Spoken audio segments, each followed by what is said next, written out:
Baik, pada kesempatan kali ini kita akan membahas terkait dengan organisasi dan manajemen pada mata kuliah Ekonomi Koperasi dan UMKM. Pertama, apa sih yang disebut dengan organisasi? Organisasi adalah gabungan kelompok organisasi. Ya. Ini menurut Ahmad Agung, ya kan? Jadi organisasi itu adalah gabungan kelompok organisasi. Sedangkan manajemen adalah pengaturan, memanajeri suatu organisasi. Jadi organisasi itu sebenarnya adalah wadah alat untuk mencapai sebuah tujuan yang ingin dicapai secara bersama-sama. Itu adalah organisasi. Ya. Manajemen itu ada pada planning, ya kan? Organizing, actuating, dan controlling. Sedangkan bentuk organisasi menurut Hanel mengatakan bahwa suatu sistem sosial ekonomi atau sosial teknik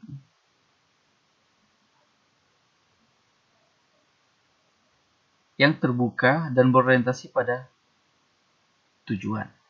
Jadi setiap organisasi itu pasti punya tujuan tertentu yang ingin dicapai oleh organisasi tersebut, termasuk juga pada koperasi. Subsistem koperasi menurut Hanel individu, pemilik, dan konsumen akhir. Terus yang kedua adalah pengusaha perorangan atau kelompok. Yang ketiga adalah badan usaha yang melayani masyarakat dan anggota. Ini menurut Hanel. Sedangkan menurut Robke, koperasi merupakan bentuk organisasi bisnis yang para anggotanya adalah juga pelanggan utama dari perusahaan tersebut. Ini adalah menurut Robke. Jadi koperasi itu adalah konsumen utamanya adalah anggota itu sendiri, ya kan? Yang menjadi anggota dalam koperasi. Karena tujuan dari koperasi adalah mensejahterakan anggota. Adapun bentuk organisasi menurut Robke yang pertama adalah identifikasi ciri khusus. Ada ciri-ciri khusus pada setiap koperasi. Kumpulan sejumlah individu dengan tujuan yang sama. Kelompok usaha untuk perbaikan kondisi sosial ekonomi, pemanfaatan koperasi secara bersama oleh anggota, koperasi bertugas untuk menunjang kebutuhan anggotanya. Terus yang terakhir adalah subsistem. Siapa itu yang menjadi subsistem? Anggota koperasi, badan usaha koperasi, dan organisasi koperasi. Sedangkan di Indonesia merupakan suatu susunan tanggung jawab dan para anggotanya yang melalui hubungan serta kerjasama dalam organisasi perusahaan tersebut. Ya kan? Itu di Indonesia itu ada yang dalam koperasi itu ada yang namanya rapat anggota, pengurus, pengelola, dan pengawas. Di dalam koperasi kedudukan paling tinggi itu bukan sebagai pengurus atau pengelola ataupun pengawas, tetapi kedudukan tertinggi dalam koperasi itu adalah rapat anggota. Apa sih rapat anggota itu? Rapat anggota adalah merupakan wadah anggota untuk mengambil keputusan pemegang kekuasaan tertinggi dengan kekuasaan tertinggi. Jadi apa saja yang harus dilakukan dalam rapat anggota? Yang pertama adalah penetapan anggaran, kebijakan umum, pemilihan, pengangkatan, dan pemberhentian pengurus. Jadi pengurus itu bisa dipilih dan diberhentikan nanti ketika ada rapat anggota. Termasuk juga nanti pembagian SHU itu ada di rapat anggota. Pengesahan laporan, pengesahan pertanggungjawaban, pembagian SHU, dan penggabungan pendirian dan peleburan. Ya. Ini adalah tugas dari rapat anggota. Hierarki tanggung jawab. Jadi seperti saya katakan tadi bahwa rapat anggota itu adalah kedudukan paling tinggi dalam sebuah koperasi. Jadi apapun yang akan dilakukan koperasi ke depan, ya kan, terkait dengan kebijakan segala macam itu ditentukan di dalam rapat anggota.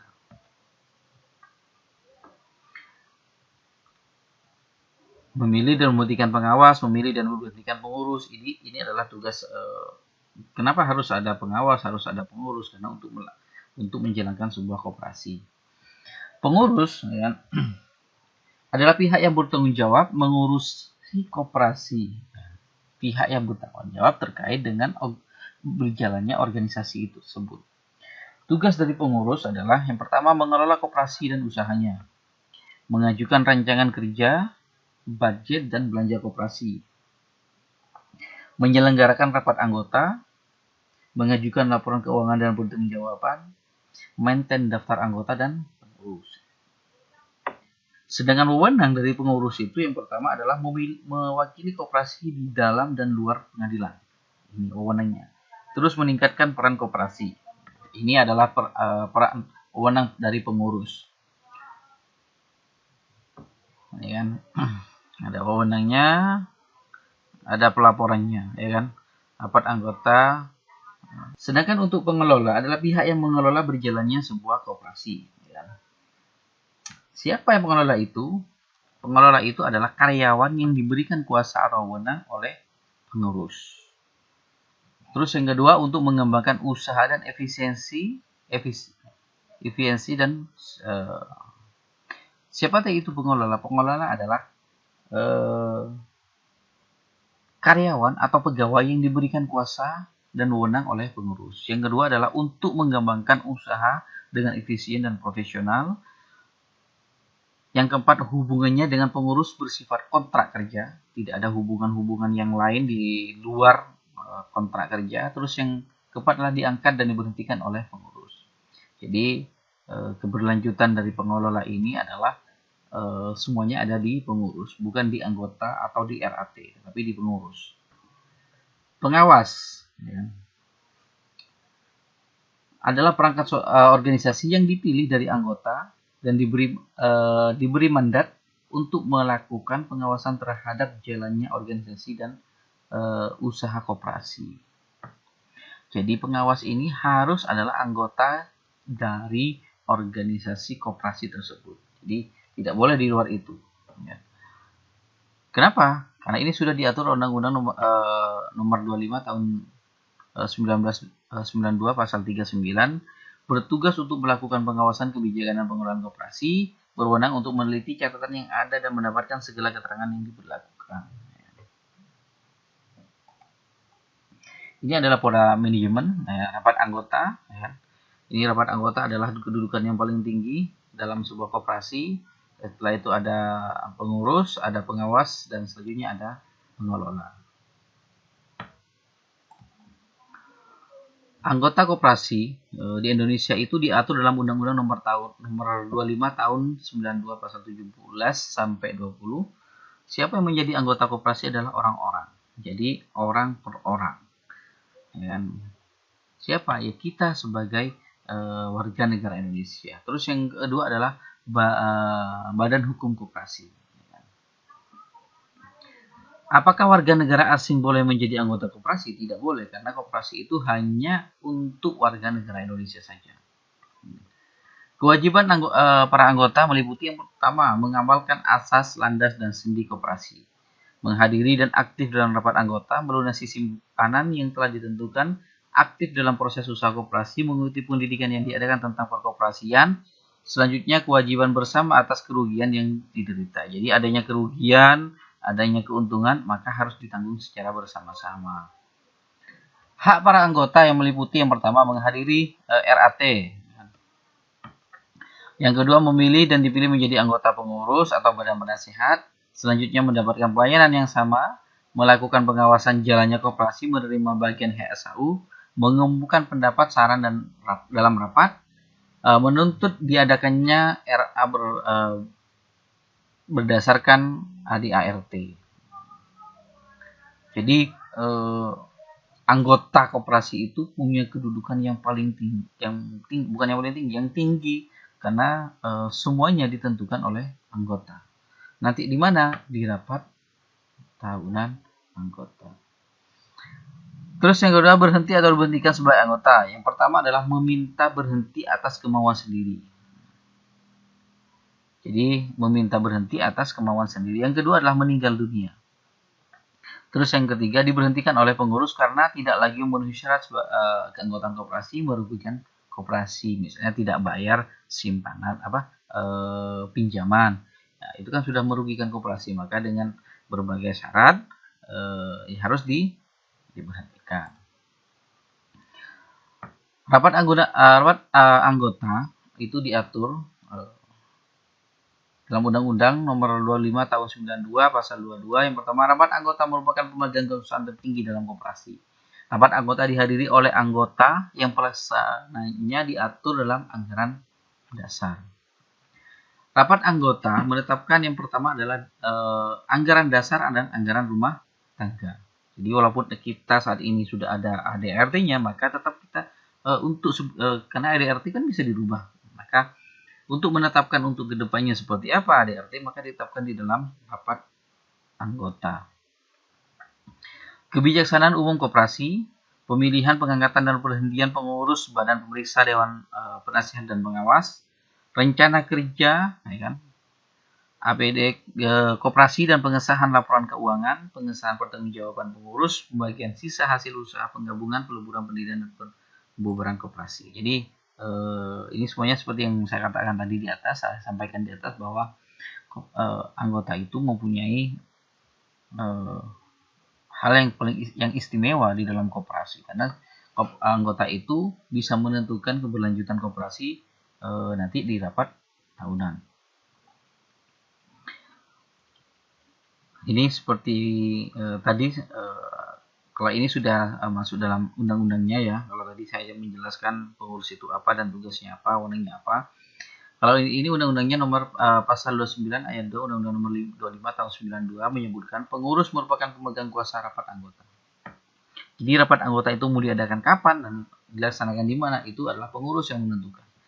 Pasal 30 merinci wewenang dan tanggung jawab atau tugas dari pengurus, mengelola, mengajukan, menyelenggarakan rapat anggota, mengajukan laporan keuangan pertanggungjawaban tugas, menyelenggarakan pembukuan dan keuangan, memelihara buku daftar anggota dan pengurus. Wewenang pengurus mewakili koperasi di dalam maupun di luar pengadilan, memutuskan menerima penolakan anggota baru serta perhentian anggota sesuai dengan ketentuan dalam anggaran dasar, melakukan tindakan dan upaya bagi kepentingan dan pemanfaatan koperasi. Ada catatan yang harus saya sampaikan. Apabila koperasi belum bisa mengangkat manajer, maka perlu dibentuk pengurus harian yang dipilih dari pengurus lengkap pleno yang bertanggung jawab khusus melaksanakan tugas operasional sekaligus wakil pengurus lengkap. Pengurus harian terdiri dari ketua, sekretaris, bendahara. Jadi kalau sudah berbentuk manajer itu kan seperti berbentuk dalam badan usaha milik daerah, BUMD, atau PT, kan pasti ada manajernya. Tetapi ketika koperasi masih belum bisa seperti itu, masih dalam tahap baru berdiri atau masih mau maju dan sebagainya, maka cukup dibentuk pengurus harian, ada ketua, sekretaris, dan bendahara. Termasuk di kampus kita ada yang namanya koperasi karyawan, koperasi mahasiswa. Maka di sana belum dibentuk yang namanya manajer, tetapi cukup ketua, sekretaris, dan bendahara. Ini pengurus koperasi dapat mengangkat, mengelola, dan diberi wewenang dan kuasa untuk mengelola usaha. Jadi karyawan, staf itu yang menentukan adalah pengurus, bukan di rapat anggota. Manajer ya. Koperasi adalah mereka yang diangkat atau diberhentikan oleh pengurus untuk mengembangkan koperasi secara efisien dan profesional. Kedudukan pengelola adalah sebagai karyawan atau pegawai yang diberi kuasa dan wewenang oleh pengurus, bukan sebagai anggota, tetapi sebagai karyawan. Jelas, sebagai karyawan mereka melakukan aktivitas usaha, ya kan, untuk mengembangkan usaha yang ada pada koperasi, tetapi sebatas karyawan, bukan sebagai anggota, pengurus, pengawas dan sebagainya. Tugas dan tanggung jawab pengelola membantu memberikan usulan kepada pengurus dalam menyusun perencanaan, merumuskan pola pelaksanaan kebijakan pengurus secara efektif dan efisien, membantu pengurus dalam penyusun uraian tugas bawahannya, menentukan standar kualifikasi dalam pemilihan dan promosi pegawai. Jadi ini tugas tugas dan tanggung jawab dari seorang manajer atau pengelola. Pengawas bertugas melakukan pengawasan terhadap pelaksanaan kebijakan pengelolaan koperasi, membuat laporan tertulis tentang hasil pengawasannya. Maka ini juga dilaporkan nanti ketika dalam rapat anggota. Ya.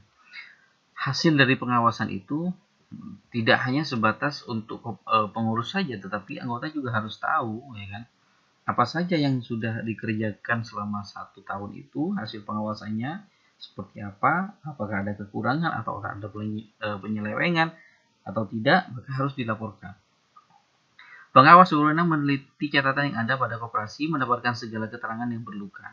Pengawas harus merahasiakan hasil pengawasannya terhadap pihak ketiga. Pihak ketiga, bukan kepada anggota. Kalau anggota wajib tahu hasilnya seperti apa. Tapi pihak ketiga itu tidak boleh. Jadi tidak diuntukkan kepada halayak umum. Sedangkan Dewan Penasehat adalah rapat anggota bisa membentuk Dewan Penasehat demi kepentingan koperasi pada umumnya dan pengurus pada khususnya.